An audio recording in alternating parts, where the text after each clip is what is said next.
예, 여러분, 오늘은 바울 강의 8번째 시간으로 반제국주의자 바울이라는 타이틀을 달아봤는데요. 첫 번째 강의에서도 말씀드렸듯이 한 30여 년 전까지만 해도 사도 바울은 교회에서 두 가지 측면으로 각각 접근이 되었었습니다. 복음주의적이고 보수적인 진영에서는 바울이 가진 여러 가지 속죄, 구원의 의미들이 강조되어서 선포되었었고요. 반면에 흔히 말하는 자유주의 또는 진보주의 진영이라고 부를 수 있는 진영에서는요. 사도 바울은 예수의 그 실천적 가르침을 왜곡한 관념주의자였다. 이렇게 평가가 되어 왔었던 것이 사실입니다. 그러나 한 30여 년 전부터 이러한 평가는 역전이 되었고요. 요즘 와서는 바울의 반제국주의적 성격, 바울의 정치신학적 성격이 매우 강조가 되고 있다고 제가 말씀드린 적이 있습니다. 그렇게 된 계기는 두 가지가 있는데요. 한 가지는 바로 바울의 세관점 학파가 출발하면서 그들의 시각을 통해서 사도 바울이 다시 한번 이해할 수 있게 되었고요. 다른 한 가지 이유는 바로 국제 정치적 상황입니다. 그것과 무관하다라고 할 수 없는데요. 우리가 흔히 이제 신학하면 교회에서조차 잘 받아들여지지 않죠. 신학적인 용어를 많이 쓰는 목회자들은 뭐 그렇게 교회에서 인기가 없고요. 신학하면 평신도들의 그 신앙생활과는 동떨어진 학문으로 그렇게 받아들여지는 경우가 많습니다. 심지어는 목회자들조차도 신학교에서 배운 신학은 다 잊어버리고 목회에 임해야지 목회에 성공한다는 그런 슬픈 이야기들도 있습니다. 그러면 왜 신학에서 사회정치적 상황을 이야기를 하느냐? 바로 신학이 1980년대 후반 냉전 종식 시기에 신학적 입장에서도 여러 가지 새로운 접근 방법이 시도되었기 때문입니다. 사도 바울에 대한 접근 방법이죠. 시도되었던 것입니다. 그 이유는 다음과 같습니다. 사실 1980년대 90년대 초에 이르면서 냉전이 종식되고 베를린 장벽이 붕괴하고 소련이 정말 해체되고 이러는 과정에서 자본주의, 소위 말하는 자유주의 진영이 다 승리했던 걸로 보였었죠. 하필이면 또 그때 미국의 정치 권력도 상당히 우익적인 보수적인 그런 정치 권력이 있을 때였습니다. 그러니까 세상은 이제 자본주의 진영과 공산주의 진영 혹은 뭐 자유주의 진영과의 대립이 아니라 이제 자본주의에 입각한 자유주의 진영의 승리로 세상에는 평화가 왔다. 라고 하는 지금 생각해보면 참 얼토당토 않은 전망인데 당시로서는 그런 전망이 상당히 우세했었습니다. 그 중에 대표적인 인물이 프랜시스 후쿠야마라고 스탠포드 대학 교수를 했던 분, 그분이 쓴 역사의 종말이라는 책을 통해서 이분은 이제는 이런 싸움은 없어지고 평화시대만이 도래했다 이렇게 주장을 했었습니다. 그분의 글 일부를 보면요, 민주주의 정치 체제 속에서 살아가게 되는 세계가 되어 평화로우면서도 모든 사람이 물질적인 욕구에 따라 만족하게 되는 세계이다. 따라서 거대한 역사적 투쟁은 사라지고 오로지 부분적인 사건들로만 가득 찬 세계. 그렇기 때문에 어쩌면 매우 권태로운 삶이 기다리고 있는 그러한 세계이다. 이것은 곧 냉전의 종식과 더불어 사실상 영원한 평화의 시대가 도래하게 된 것을 의미한다. 여러분들 어떠세요? 우스우시죠? 진짜 이 시대가 됐습니까? 이제는 보이지도 않는 바이러스에 의해서 평화가 침탈당하고 있는 시대인데요. 이런 시대는 오지 않았습니다. 그러나 사람들은 이런 시대가 오기를 바랬었습니다. 보수적인 정치 권력도 그랬고 보수적인 교회도 그랬습니다. 그래서 더욱더 바울이 선호되기 시작하는 그런 분위기가 있었습니다. 그러자 신학계에서는 과연 바울이 그렇게 예수의 가르침을 관념화시키고 예수를 동떨어지게 이해했을까? 라고 하는 의문이 생기게 되는 것이지요. 그러면서 바울을 다시 보게 된 겁니다. 그 중에 대표적인 분이 이제 리차드 호슬리 같은 분인데요. 이분은 이제 바울과 제국의 관계에 대해서 많은 연구를 남긴 분인데요. 초기에 이분은 이제 많이 신학계에서 인정을 받지 못했습니다. 너무 황당한 소리 아니냐, 너무 급진적인 소리 아니냐, 무슨 바울이 반제국주의자냐, 뭐 이런 것들로 많은 비판을 받았었는데요. 지금은 이 리차드 호슬리의 그 이론과 연구들이 대부분의 신학자들이 다 이용하고 차용하는 것으로 알려져 있습니다.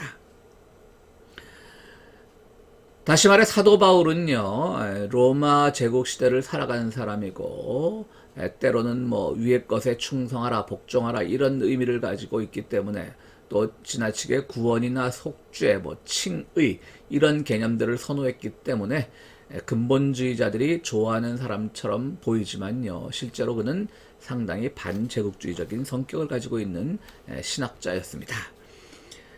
예를 들어 당시 로마 황제를 부르던 호칭에는 다양한 호칭들이 있었습니다. 뭐 퀴리오스, 우리가 제일 많이 쓰는 주님이란 말이죠. 로마 황제를 향해서 쓰던 명칭이었는데요. 또 프레지던트, 오늘날 우리가 뭐 대통령, 뭐 기업체 대표 이런 사람들 프레지던트라고 부르지 않습니까? 그렇게 로마 황제를 향해서는 프레지던트라는 말도 쓰였고요. 왕이란 말도 쓰였죠. 바실리우스, 왕이란 말도 쓰였습니다. 소테루, 구원자라고 하고 불리기도 했고요. 또 크리스토스, 메시아죠. 역시 그는 이런 용어도 자주 썼습니다. 그런데 사도 바울은 이러한 용어들을 오히려 로마 황제를 향하는 것이 아니라 예수님에게로 이것을 가져온 것입니다. 일종의 표절인데요. 표절이라기보다는 오히려 그런 용어를 차용해서 이것을 이런 칭호로 영광을 받아야 될 분은 예수이시지 로마 황제가 아니다 라고 말을 하는 것이죠. 그 밖에도 이제 파루시아란 말이 있습니다. 파루시아, 재림이라는 말인데요. 또 에피파네이아란 말도 있습니다. 오늘날에 우리가 주현절을 에피파니라고 하지 않습니까? 주님이 나타나신 날, 뭐 나타나심 이런 말입니다. 파루시아나 이런 것들은, 에피파니는 황제나 군주가 속주 도시, 그러니까 이제 로마에 지배하였던 도시들을 방문할 때 쓰던 용어입니다. 아, 우리 로마 황제께서 왕림하신다, 파루시아 하신다, 뭐 이렇게 해야 되는 것이죠. 그러면 사람들이 얼마나 열렬히 환영을 하겠습니까? 물론 그 열렬한 환영 속에는 진정성 있는 환영은 아닐 수도 있겠죠. 그들이 그렇게 환영해야만 살아남으니까 하는 환영도 있을 겁니다. 어쨌든 그러나 그 형식은 매우 화려했겠죠.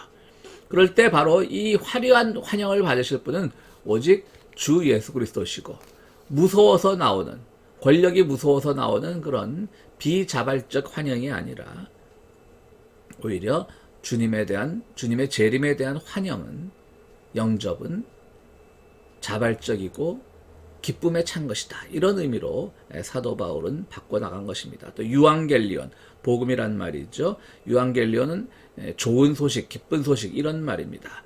그러니까 황제가 이 속주에 대해서는, 이 도시에 대해서는 뭐 1년간 세금을 면세해 주겠다. 뭐 아니면 뭐 군대 동원을 면제해 주겠다. 뭐 이런 소식이 전해질 거 아닙니까? 그게 복음이겠죠. 그런 복음을 가리키던 말이 유앙겔리온이었습니다. 그런 기쁜 소식을 가리키던 말이 유앙겔리온이었는데, 이것을 또 사도 바울은 우리 주님의 가르침으로 바꿔버렸습니다. 데살로니가 전서 4장 17절에 보면, 퀴리오스이신, 즉 주님이신 예수 그리스도께서 하늘로부터 내려오셔서, 즉 파루시아 한다는 말이죠. 믿는 자들에게 공중에 서 있을 아판테시스, 영접이란 말입니다.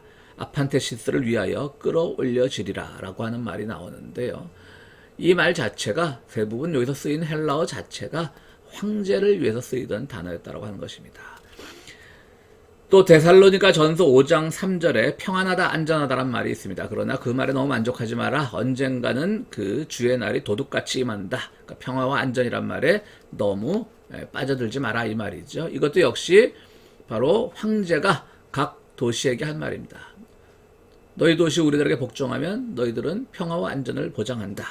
즉 로마의 그 구호였어요. 유명한 팍스 로마나, 즉 로마의 평화라고 하는 그 이데올로기로 지배되던 로마의 유명한 구호가 평화와 안전, 즉 팍스 에트는 영어의 이제 end인데요. 그리고 하는 end인데요. 그다음 세쿠리타스, 즉 오늘날의 영어로 말하자면 security 정도 되겠죠. 그 세쿠리타스, 그 구호를 가지고 사람들에게 말할 때 안전하다, 평안하다 이렇게 말하는데요.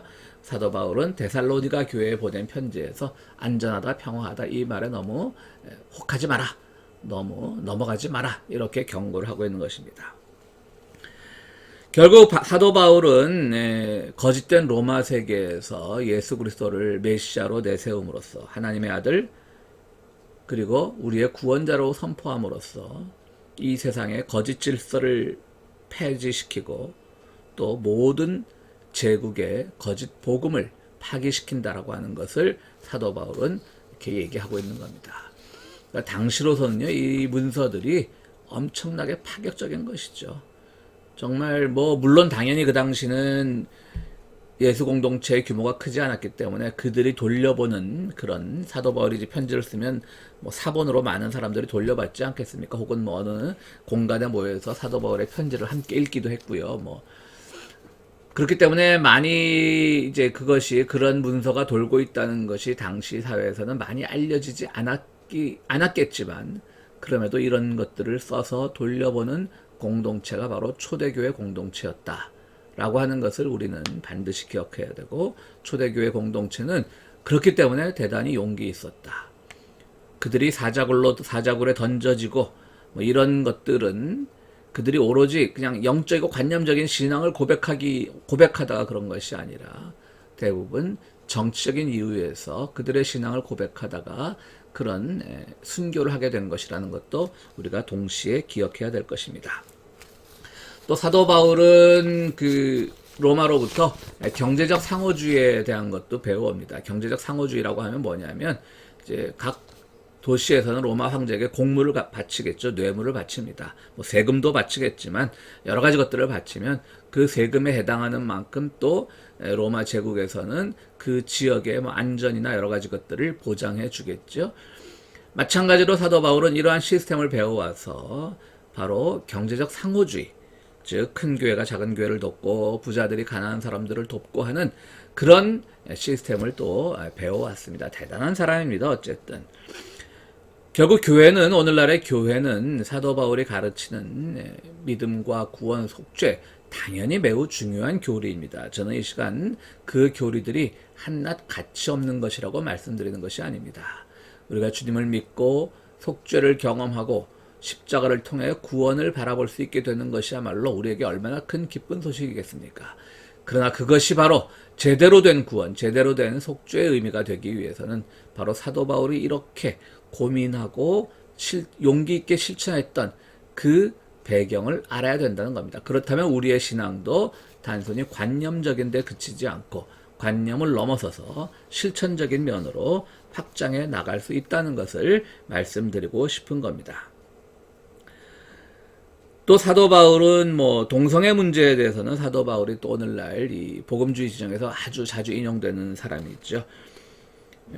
인간의 타락에 대한 바울의 묘사라고 하면서 로마서 1장 18절 이하를 많이 인용들을 하고 있는데요. 물론 거기서 사도 바울이 동성애적 성향에 대해서 비판을 한 것은 사실입니다. 그러나 이것은 오늘날 우리가 성적 취향이라고 하는 것과는 무관합니다. 무슨 말인고 하면 우리가 영화나 미국 드라마나 이런 데서 요즘은 또 이 넷플릭스 같은 데 보면요, 다큐멘터리 형식을 가진 그런 역사물들이 많습니다. 로마 제국 얘기도 있고요. 물론 로마 제국 당시에 우리가 다큐멘터리를 찍지 못했기 때문에 이제 배우들이 대역을 하는데 드라마라서 상당히 이제 탄탄한 구조를 가지고 다큐멘터리를 만들어서 아주 재밌게 볼 수가 있는데요. 그런데 보면 사실 그 로마 시대에 성적 타락이 굉장히 만연했었죠. 오늘날 사도 바울의 로마서 1장 18절 이하를 가지고 동성애자들을 비판하는 데 사용하는 그런 교회들이 있다면 그것은 큰 것을 못 보고 작은 것에만 집착해서 실제로는 그것을 향한 비판이 아니고 전체적인 것을 향한 비판인데 그것을 왜곡시켜 놓고 방향을 틀어놓는 것이라는 것을 우리는 반드시 알아야 됩니다. 성적 타락. 오늘날 우리가 성적 타락으로 동성애를 그 앞에 세우는 것이야말로 가장 그들을 향한 혐오고 폄하고 그들을 더욱더 소수자의 구렁텅이로 밀어넣는 그런 참담한 일을 벌이고 있다는 것을 우리는 반드시 알아야 됩니다. 오늘날도 자본의 이름으로 얼마나 그릇된 권력의 이름으로 얼마나 잘못된 성적 착취가 일어나고 있습니까? 그런 것을 비판해야 됩니다, 교회는. 그 성적 착취의 대부분은 이성애적 착취입니다. 동성애 착취도 당연히 동성애도 착취가 있겠죠. 그런 것은 착취의 차원에서 비판받아야 하죠. 타락의 차원에서 비판받아야 하죠. 그러나 사도 바울이 얘기하는 것은 바로 그 당시 만연해 있던 성적 타락을 크게 비판한 것이지 어떤 이들의 성적 취향을 비판한 것이 아니라고 하는 것이 요즘 그 로마서에 나오는 그 동성애에 대한 비판 부분에 대한 새로운 해석들입니다. 또 뭐 사도 바울하면 제일 오해하기 쉬운 게 국가 문제, 국가 권력 문제죠. 당시에는 뭐 국가라고 하는 명칭은 존재하지 않았지만 로마 제국이겠죠. 어쨌든 로마 제국이고 각 시에는 또 시를 운영하는 운영위원회, 뭐 일종의 지방의회 같은 게 있었겠죠. 사도 바울은 위의 것에 복종하라는 의미로 그런 권력의 필요성이라고 할까요? 그 권력의 권력을 인정해주는 그런 발언을 한 것으로 오늘날 우리에게 이제 좀 진보적인 크리스천들에게 많은 비판을 받고 있죠. 물론 국가 권력에 필요하다는 것은 누구도 부정할 수 없지만 그것이 잘못 나갔을 때 대부분 이 구절을 인용하는 사람들은 자기들이 잘못하고 있을 때 교회들이 비판하면 조용히 해라 라는 말을 할 때 잘 쓰는 말이거든요. 예전에 그 박정희 시절에 김종필이 좀 어디서 이 말을 듣고 한번 그 당시 교회는 지금의 교회와 다르지 않았죠. 박정희와 대립각을 세우는 한국기독교교회협의회 소위 말하는 NCCK라고 하는 그 조직을 통해서 반정부 활동이 많이 있었기 때문에 또 크리스천 아카데미도 그런 활동 중에 하나였고요. 많이 있었기 때문에 김종필 씨가 이 로마서 13장을 인용하기도 했었습니다. 말하고자 하는 것은 바로 이겁니다. 사도 바울이 말하는 것은 국가 권력, 행정 권력 이런 것은 영원한 것이 아니라고 하는 것을 말하고 있다는 겁니다. 물론 이것은 후대의 편집이니 배치가 잘못됐느니 여러 가지 신학적 주장들이 있는데 한마디로 하자면 그런 주장들도 또 따로 연구가 돼야 되겠지만 한마디로 하자면 위의 것에 복종하라고 하는 말은 어떤 행정적인 절차로서 그들의 것을 인정해 주자 이 정도 의미로 해석을 하자고 톰 라이트 같은 사람도 말하고 있습니다. 그러니까 국가 권력은 영원하지 않다. 로마 권력은 영원하지 않다. 그렇다면 우리가 영원하지 않은 것과 하찮은 싸움을 벌일 필요가 있느냐? 그들의 어떤 행정적인 권위는 인정해줘도 괜찮다. 이런 식으로 해석을 하자는 주장들이 있는 겁니다. 그렇기 때문에 오늘날 우리는 이것이 정말 불의한 국가 권력이라 할지라도 우리가 복종해야 되느냐라는 말과는 전혀 상관없는 의미라고 하는 것이지요. 그런 점에서 이것도 다시 한번 사도 바울을 보게 되는 계기가 될 것 같습니다. 또 노예 문제가 있죠. 노예 문제도 사실 복잡한 문제입니다.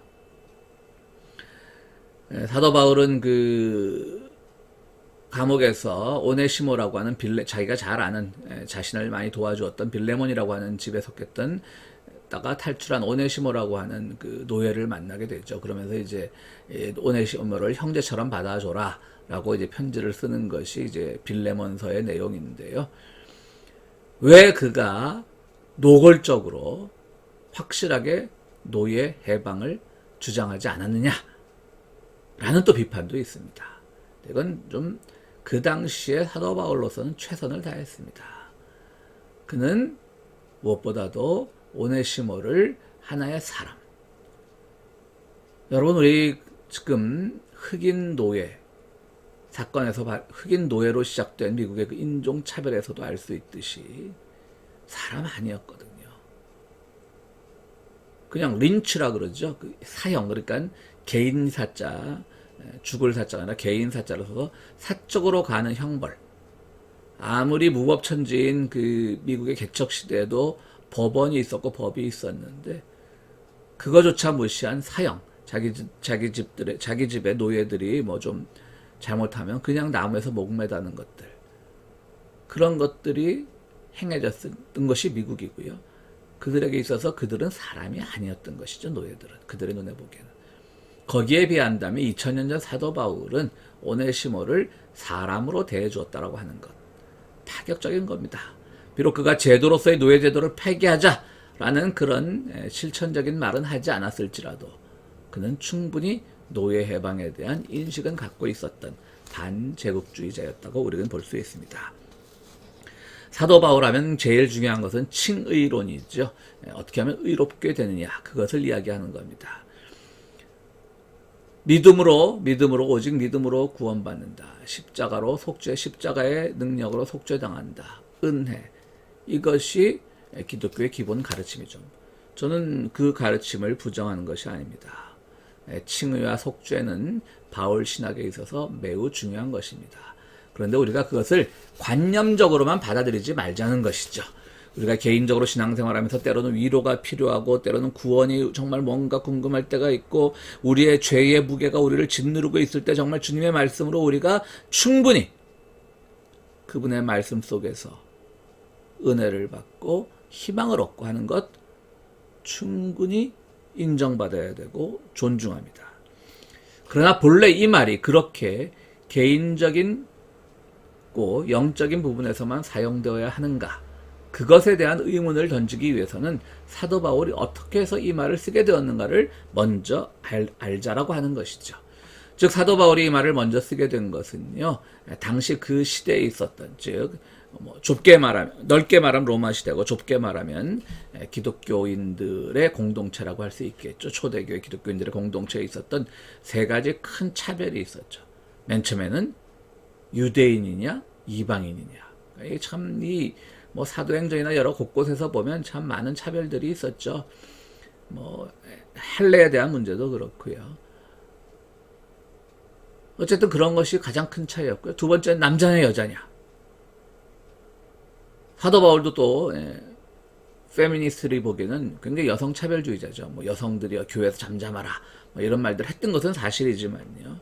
그러나 다른 곳에서는 여자의 권위를 또 인정하는 부분이 훨씬 더 많습니다. 그런데 이제 오늘날도 여성에 대한 그 목사 안수를 주지 않는 그런 교단에서는 잠잠하라 이 말 딱 한 구절 그 말만 가지고 다른 구절에서 사도 바울이 말한 남녀 평등에 대한 더 많은 구절은 외면하고 그 구절만 내세워서 이렇게 여성에 대한 차별이나 목사 안수 반대 이런 논리를 세우는 것을 보면 참 어불성설이라는 말로밖에는 할 수가 없다는 것을 우리는 알 수가 있습니다.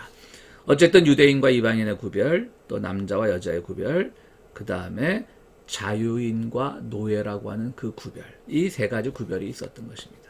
노예에 대한 얘기는 앞서서 오네시모 얘기를 했었고요. 그러니까 이 모두가 갈라디아서 3장에 보면 너희는 유대인이나 헬라인이나 종이나 자주자나 남자나 여자나 다 그리스도 예수 안에서 하나라라고 명료하게 선언을 해버립니다. 명료하게 하나라고 하는 건 뭡니까? 다 구원을 받았다라고 하는 겁니다. 그 구원을 받게 하는 건 뭡니까? 바로 그것이 의롭게 되는 것이 구원이죠. 십자가를 통해서 의롭게 되는 것이 구원입니다. 그러니까 칭의 구원은 하나의 평등과 정의의 차원에서 처음 시작된 말이라고 하는 겁니다. 칭의는 법정인 용어라고 말씀드렸었죠. 무죄가 선포되는 거예요. 너 앞으로 의롭다. 그래서 여자로서 네가 차별받아야 될 이유가 없다. 평등하다. 이방인으로 차별받아야 될 이유가 없고 노예로서 차별받아야 될 이유가 없다. 모두가 평등하다. 그것을 뭘로 증명할 것이냐, 뭘로 인정할 것이냐, 그 기준이 뭐가 되냐? 그것이 바로 믿음, 십자가, 구원, 칭의 이런 개념을 통해서 그렇게 인정된다고 하는 것이죠. 그런 점에서 칭의와 구원을 다시 봐야 되는 것이지 한낱 주여 십자가 앞에서 내 죄가 모두 용서받았습니다. 그건 아니라고 하는 것이죠. 오늘날 엄청나게 많은 차별을 행하면서 교회 가서는 주여 내가 십자가 앞에서 구원받았습니다. 이렇게 되었습니다. 라고 기도하는 것이 무슨 의미가 있겠냐는 거예요. 사회에서는 엄청나게 차별하면서 그것이 오늘 미국에서 쌓인 것이 조지 플로이드를 통한 블랙 라이브스 매터 시위에서 잘 나타나고 있지 않습니까? 칭의라고 하는 것은 평화와 정의의 차원에서 나온 겁니다. 우리가 믿음으로 의롭게 된다는 것은 정의와 평화의 가치를 제대로 실천할 때 그것이 곧 진정한 칭의의 완성이라는 것을 우리는 알 수 있습니다. 그런 점에서 사도 바울은 상당히 급진적인 인물이었습니다. 상당히 앞서가는 인물이었습니다. 반제국주의자라고 말해도 조금도 어긋나지 않는, 조금도 이상하지 않는 그런 인물이었습니다. 그런 사도 바울의 가르침을 통해서 오늘 우리가 믿는 신앙이 어떤 모습을 하고 있어야 될지 한 번쯤은 돌아보았으면 좋겠습니다. 감사합니다.